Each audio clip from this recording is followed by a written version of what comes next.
Hello students, तो आज इस वीडियो में हम लोग शुरू करेंगे कंसंट्रेटेड सल्फ्यूरिक एसिड का लास्ट पार्ट, जिसमें हम लोग पढ़ने जा रहे हैं दो चीज़ों का डिस्कशन और फिर हमारा ये कंपाउंड की स्टडीज़ में सल्फ्यूरिक एसिड फिनिश हो जाएगा। ये क्या है?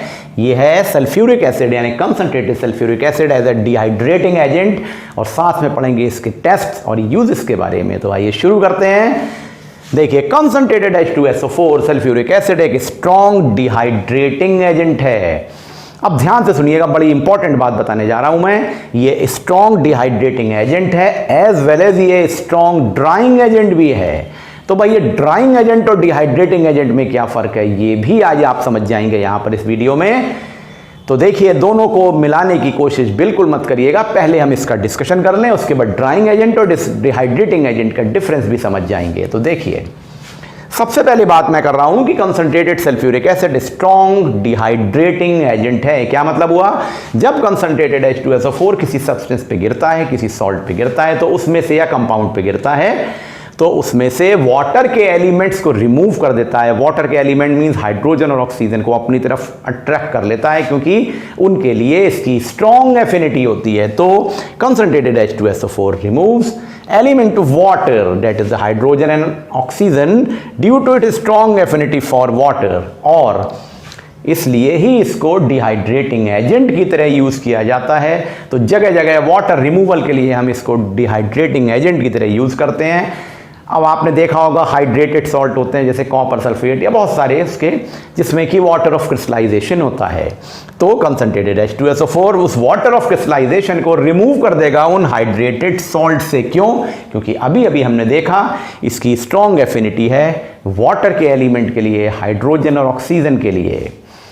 दूसरी बात आती है, ये तो हो गई डिहाइड्रेटिंग प्रॉपर्टी की बात। अब एक बात और देखिए, बड़ी इंपॉर्टेंट और इंटरेस्टिंग बात जिस पे हम ध्यान नहीं दे पाते हैं, छोटी सी बात है। Concentrated H2SO4 as a drying agent भी काम करता है, सुखाने के लिए। It drives the gases like nitrogen, oxygen, chlorine, sulphur dioxide and HCl। देखिए, मैंने जितने गैसेज के नाम लिखे हैं, इनको ये ड्राई करने के लिए यूज किया जाता है। आपने प्रिपरेशन में भी इसको देखा है कि as a drying agent use करते हैं हम। क्यों करते हैं आज आपको समझ में आ जाएगा। क्योंकि ये एक तो कभी भी H2SO4 इन गैसेस के साथ रिएक्शन नहीं करता है। ध्यान से देखिएगा, nitrogen, oxygen, chlorine, sulphur dioxide और HCl के साथ कभी H2SO4 कंसंट्रेटेड रिएक्ट नहीं करेगा, बल्कि इनको ड्राई कर देगा। तो जहां भी मॉइस्ट गैस बन रही है, उस प्रिपरेशन में हम कंसंट्रेटेड H2SO4 का as a drying agent use करके इन गैसेस को ड्राई करते हैं। लेकिन कभी भी H2S और अमोनिया की प्रिपरेशन में ड्राई करने के लिए इनका यूज नहीं करेंगे, क्योंकि कंसंट्रेटेड H2SO4 अमोनिया और हाइड्रोजन सल्फाइड H2S गैस के साथ तुरंत रिएक्ट कर लेता है। अब सवाल हमारे सामने अभी भी कंफ्यूजन में है कि एक तरफ मैं कह रहा हूं डिहाइड्रेटिंग एजेंट है, एक तरफ कह रहा हूं ड्राइंग एजेंट है। तो देखिए, इनका क्या डिफरेंस है। अगर हम डिहाइड्रेटिंग एजेंट की बात करें, तो जब कंसंट्रेटेड H2SO4 डिहाइड्रेटिंग एजेंट की तरह काम कर रहा है, तो ये किसी भी सॉल्ट, किसी भी कंपाउंड पे अगर गिरेगा और उसको डिहाइड्रेट कर रहा है, तो उसके केमिकल कॉम्पोजिशन को बदल देगा। किसको बदल देगा? केमिकल कॉम्पोजिशन को बदल देगा, और उसका केमिकली स्ट्रक्चर कंपाउंड का चेंज हो जाएगा। तो it causes the chemical change in the compound and act as a dehydrating agent. तो कॉम्पोजिशन ऑफ द कंपाउंड बदल जाता है। लेकिन अगर ये ड्राइंग एजेंट की तरह काम कर रहा है, जैसे कि इन गैसेस के प्रिपरेशन में, तो उनकी केमिकल कॉम्पोजिशन को नहीं बदलता है, और वो कंपाउंड या गैसेस वैसे की वैसी ही रहती हैं, बस ड्राई हो जाती हैं। तो एज ए ड्राइंग एजेंट जब H2SO4 यूज किया जा रहा है, तो वो केमिकल कॉम्पोजिशन को चेंज नहीं करता है, केवल फिजिकल चेंजेस होते हैं वहां पे। It causes only the physical change. लेकिन जब वो डिहाइड्रेटिंग एजेंट की तरह काम कर रहा है, तो केमिकल कॉम्पोजिशन बदल जाएगा। आई थिंक आपको अब डिहाइड्रेटिंग एजेंट की तरह काम करने का मतलब और ड्राइंग एजेंट की तरह क्या इंपॉर्टेंस है H2SO4 कंसंट्रेटेड H2SO4 की, ये समझ में आ गई होगी। आइए अब इसके कुछ रिएक्शंस को समझ लें। तो देखिए, कंसंट्रेटेड H2SO4 की डिहाइड्रेटिंग प्रॉपर्टीज में ग्लूकोज C6H12O6 ग्लूकोज कहलाता है। इसके साथ में कंसंट्रेटेड H2SO4 से बन जाता है कार्बन 6C प्लस वाटर। दूसरा देखिए, सुक्रोज, शुगर जिसे कहते हैं, C12H22O11 या केन शुगर। इसके साथ में कंसंट्रेटेड H2SO4 से 12 कार्बन और 11 H2O बनता है। ये जो होता है शुगर चारकोल कहलाता है। ये ब्लैक स्पॉन्जी नेचर का होता है। और अगर हम इन जनरल वे में बात करें तो sugar turns black in presence of concentrated H2SO4। अगर आप चीनी को ले लेना, शुगर जो होती है उसके ऊपर कंसंट्रेटेड H2SO4 डालें तो वो काले रंग की हो जाएगी, जिसे हम कहते हैं चारिंग प्रॉपर्टी ऑफ कंसंट्रेटेड H2SO4। यही प्रॉपर्टी यहाँ पर है, क्योंकि केन शुगर गन्ने के रस से ही, गन्ने से ही चीनी बनाई जाती है, जिसमें कंसंट्रेटेड H2SO4 के रिएक्शन से चारिंग प्रॉपर्टी आ जाती है और हमको शुगर चारकोल मिलता है जो कि ब्लैक स्पॉन्जी कलर का होता है।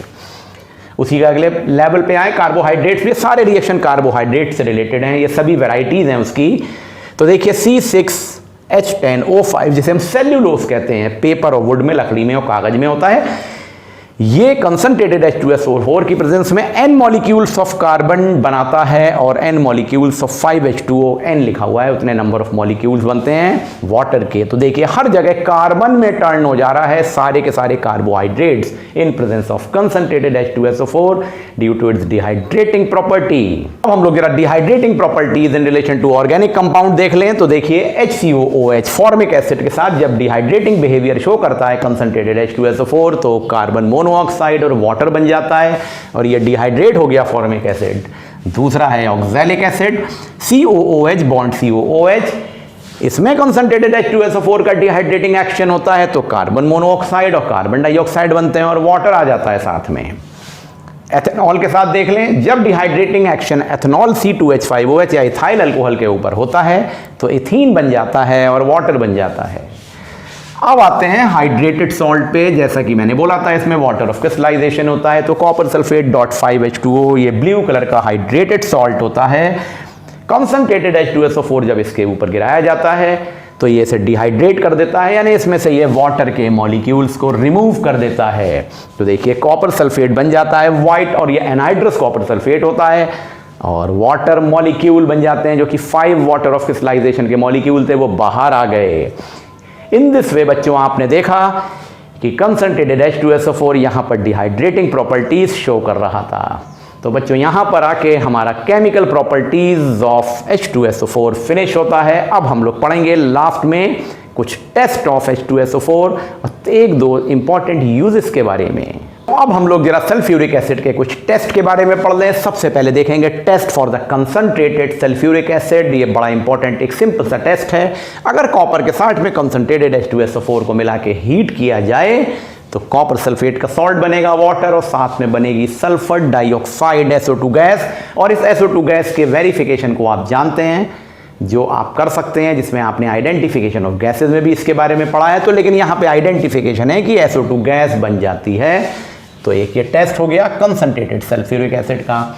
अब बात करें डाइल्यूट सल्फ्यूरिक एसिड के टेस्ट की तो देखिए बेरियम क्लोराइड का जो सोल्यूशन है, बेरियम क्लोराइड को अगर डाइल्यूट H2SO4 के साथ मिलाएं तो HCl बनेगा और बेरियम सल्फेट का व्हाइट प्रेसिपिटेट बनेगा जो कि इनसॉल्युबल है डाइल्यूट H2SO4 में। सिमिलरली लेड नाइट्रेट के साथ में अगर डाइल्यूट H2SO4 मिलाएं तो HNO3 बनेगा और PbSO4 बनेगा व्हाइट प्रेसिपिटेट जो कि इनसॉल्युबल है डाइल्यूट H2SO4 में।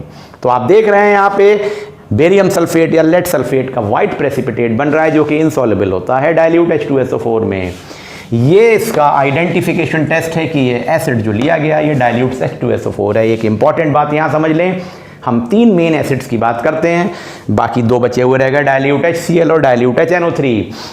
जब BaCl2 का H2SO4 के साथ रिएक्शन होता है तब तो BaSO4 का व्हाइट प्रेसिपिटेट बनता है, लेकिन HCl और डाइल्यूट HNO3 BaCl2 के साथ या BbNO3 का रिलेशन यहाँ पे देखें तो जो रिएक्शन यहाँ पर हो रहे हैं उस तरह का रिएक्शन नहीं होता है HCl और HNO3 के केस में, और वाइट कलर का प्रेसिपिटेट ऑब्टेन नहीं होता है क्योंकि BaCl2 या BaNO3 होल ट्वाइस के जो सॉल्ट है ना, देखिए यहाँ पे BaCl2 था या BbNO3 होल ट्वाइस था, इसी तरह से आ जाएगा BaCl2 और BaNO3 होल ट्वाइस। ये सॉल्युबल होते हैं डाइल्यूट H2SO4 में, तो वाइट प्रेसिपिटेट तो देंगे ही नहीं। तो डाइल्यूट HCl और HNO3 वाइट प्रेसिपिटेट नहीं देते हैं क्योंकि इनके सॉल्ट सॉल्युबल हो जाते हैं और कोई प्रेसिपिटेट नहीं बनता है, जबकि BaCl2 का डाइल्यूट H2SO4 के साथ में वाइट प्रेसिपिटेट बनता है। अब आखिर में इसके 2-3 इंपॉर्टेंट यूजेस के बारे में पढ़ लेते हैं। तो बच्चों इंपॉर्टेंट यूजेस ऑफ H2SO4 को देखें तो देखिए सबसे ज़्यादा इंपॉर्टेंट यूज है इसका in making the manufacturing of fertilisers like ammonium sulphate NH4 whole twice है, सो 4 बनाने में सुपर फॉस्फेट ऑफ लाइम बड़ा इंपॉर्टेंट फर्टिलाइजर है, CaH2PO4 whole twice plus CaSO4 का कॉम्बिनेशन, यानी कि फर्टिलाइजर बनाने में यूज करते हैं। आर्टिफिशियल फाइबर्स यानी कि रेयन और नायलन बनाने के लिए H2SO4 का यूज करते हैं। एक्सप्लोसिव TNT पिक्रिक एसिड यानी ट्राइनाइट्रोटोलुइन पिक्रिक एसिड और ट्राइनाइट्रोग्लिसरीन बनाने के लिए HNO3 के साथ में इसका यूज करते हैं। डिफरेंट तरह के एसिड, नाइट्रिक एसिड HCl और फॉस्फोरिक एसिड बनाने के लिए इसका H2SO4 का यूज करते हैं। ग्लास इंडस्ट्री में as a sodium phosphate H2SO4 का यूज करते हैं। इंक इंडस्ट्री में आयरन सेकेंड सल्फेट की फॉर्म में H2SO4 का यूज करते हैं। इन oiling, refining, purification of petrol में डाइल्यूट H2SO4 या कंसंट्रेटेड H2SO4 का यूज किया जाता है। और लेड अक्यूमुलेटर में तो बड़ा इंपॉर्टेंट यूज होता है, आपके घर में जो इन्वर्टर की बैटरी होती है उसमें H2SO4 ही होता है, तो जो लेड अक्यूमुलेटर हैं उसमें भी यूज होता है। तो वेरियस तरह के यूजेस हो सकते हैं, ये एक ब्रॉड डिस्कशन था यूजेस का।